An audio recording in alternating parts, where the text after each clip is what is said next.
Hi, I'm Marnie Pearson with CreateAWow.com podcast. Our guest today is official email marketing expert Lisa Preston. Lisa, a former elementary school teacher, is the author of best-selling software Instant Niche Emails and co-creator of Instant Niche Systems, as well as numerous other niche info products. Known best as a relationship marketer, Lisa focuses on helping others establish a trusting connection online with their clients and potential customers. Visit her online at www.instantnicheemails.com. So how do you build that kind of trust? How are you creating that with these people? Marnie, my gut feeling is that email should be short and sweet. That when somebody opens your email, that they should be able to read it, grasp the message, and take action if they want to within 30 seconds to a minute. And I think that's important to make your email short because, gosh, I've got a couple of newsletters that I get that I adore. A Homebodies magazine, there's a Homeschoolers newsletter, the Dollar Stretcher. I love those things. Mm-hmm. But when I'm in a busy frame of mind, I'll see that come in, and I'll go, okay, I want to get back to that, and then I'll file it in a folder. I don't think I've ever gone back to that folder. But it makes me feel good to know they're in there. Yeah. You know, in case I need to get them. In case you need to research something at some point or something.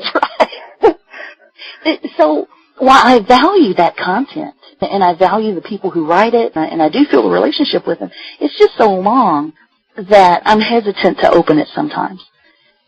If I'm emailing you, I mean, you know that you're going to be able to read my email quickly just because we're friends. If I email my pastor at church, he knows he's going to be able to get through it quickly.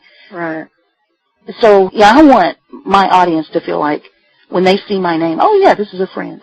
They're clicking on that. And I think it's important to gear your emails toward your audience. You need to know the kind of books they like to read, the kind of magazines they subscribe to, and what style that's written in. I know for gardeners and seniors, they love the magazines, Reminisce, Birds and Blooms, Taste of Home, Backyard Living. And those magazines are just as relational as they come. The whole subscriber base is writing in, telling personal stories. So if I'm going to email my garden list, then I'm going to tell a personal story here and there about some fiasco that happened in my garden, or right now the cicadas are driving us crazy. Mm-hmm. So I'll tell a little personal story because I know that makes a connection there.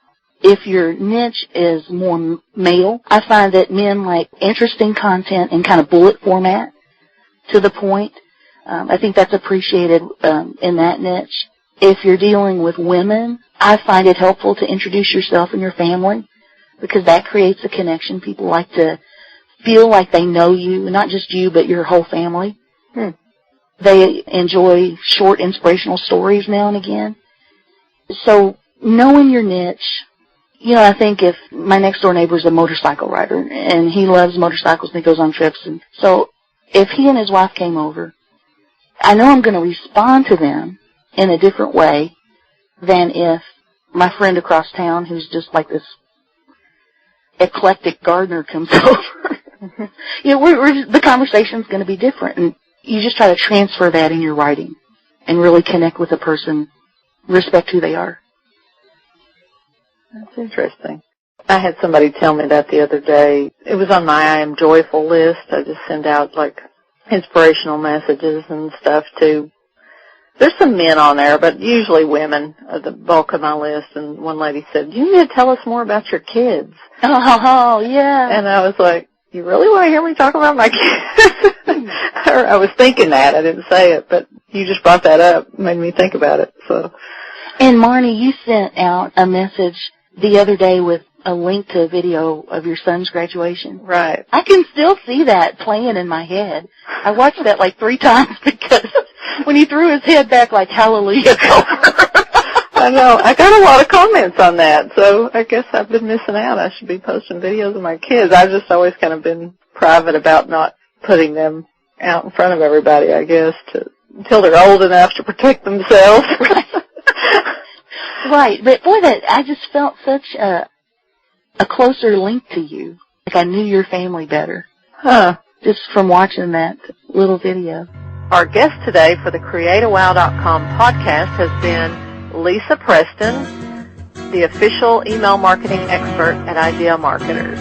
You may visit her at www.instantnicheemails.com. Our Create a Wow theme song, Mississippi Woman, was written and recorded by Noah Collins. Visit Noah Collins' website at noahcollinsmusic.com.